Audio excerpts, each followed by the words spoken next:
প্রিয় বন্ধুরা, আসসালামু আলাইকুম। সবাইকে স্বাগত জানিয়ে শুরু করছি 13ই ডিসেম্বরের কারেন্ট অ্যাফেয়ার্স। ক্ষুদ্র ঋণ, সামাজিক ব্যবসা, মাইক্রো ক্রেডিট ব্যবসায়িক ধারণার প্রবক্তা কে? ডক্টর মোহাম্মদ ইউনূস হচ্ছে ক্ষুদ্র ঋণ, সামাজিক ব্যবসা এবং মাইক্রো ক্রেডিট ব্যবসায়িক ধারণার প্রবক্তা। কোন দেশ প্রথম গ্রামীণ ব্যাংকের ধারণা বাংলাদেশের বাইরে চালু করে? মালয়েশিয়া প্রথম এই ব্যবসায়িক ধারণা চালু করে। বিশ্বের কোন দেশ প্রথম গ্রামীণ ব্যাংকের আদলে সেদেশে ক্ষুদ্র ঋণ চালু করে?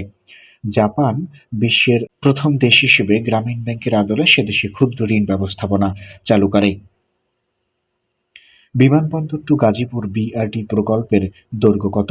20.5 কিলোমিটার। বাংলাদেশে নিযুক্ত বিশ্ব ব্যাংকের কান্ট্রি ডিরেক্টর কে? আব্দুল্লাহ শেখ হচ্ছে বাংলাদেশে নিযুক্ত বিশ্ব ব্যাংকের কান্ট্রি ডিরেক্টর। সম্প্রতি বিজ্ঞান শিক্ষায় বিশেষ অবদানের স্বীকৃতিস্বরূপ সম্মানজনক ডায়ানা অ্যাওয়ার্ড লাভ করেছে কোন বাংলাদেশি?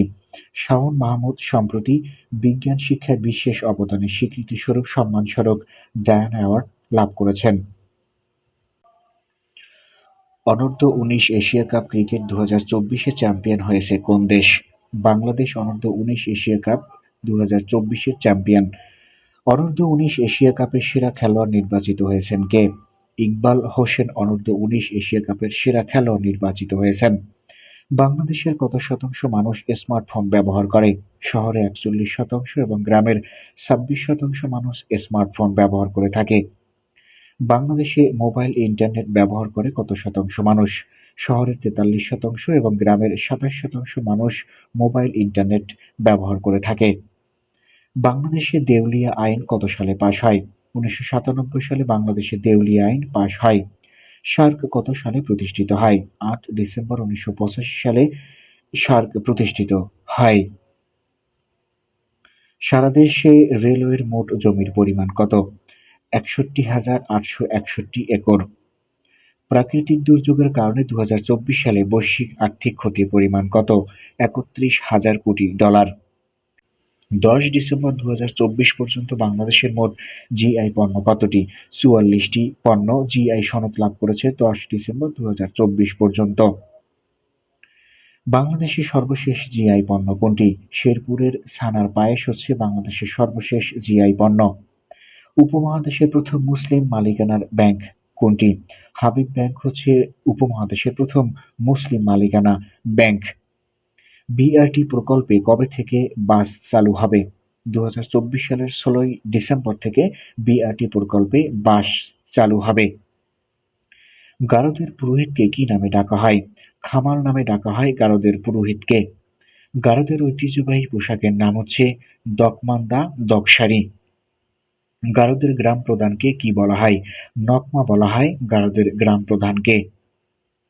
কত সাল থেকে সিরিয়াতে গৃহযুদ্ধ আরম্ভ হয়? 2011 সাল থেকে সিরিয়াতে গৃহযুদ্ধ শুরু হয়।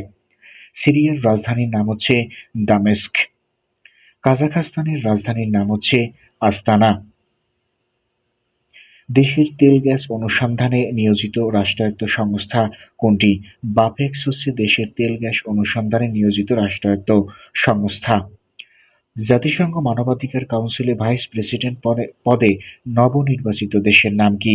বাংলাদেশ হচ্ছে জাতিসংঘ মানবাধিকার কাউন্সিলের ভাইস প্রেসিডেন্ট।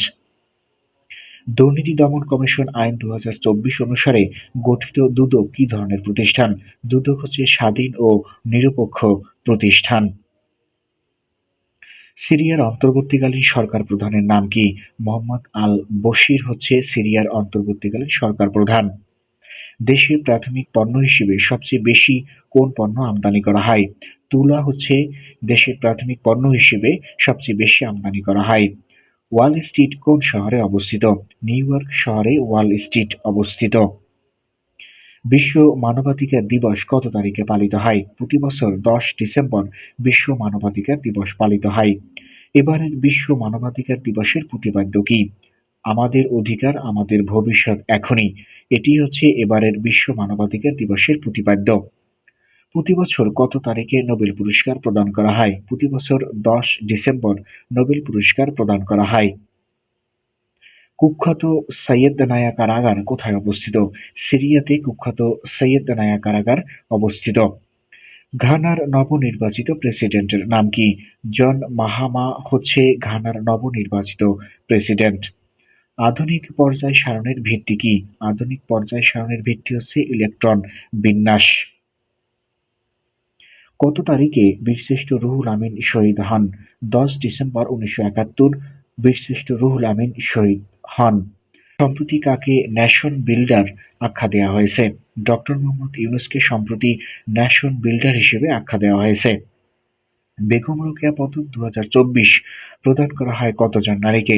মোট 4 জন নারীকে বেগম রোকেয়া পদক 2024 প্রদান করা হয়েছে। প্রিয় বন্ধুরা, এত সময় যারা ভিডিওটি দেখলেন তাদের অনেক অনেক ধন্যবাদ। সেই সাথে পরবর্তী ভিডিও পেতে চ্যানেলটি সাবস্ক্রাইব করে রাখার অনুরোধ রইল।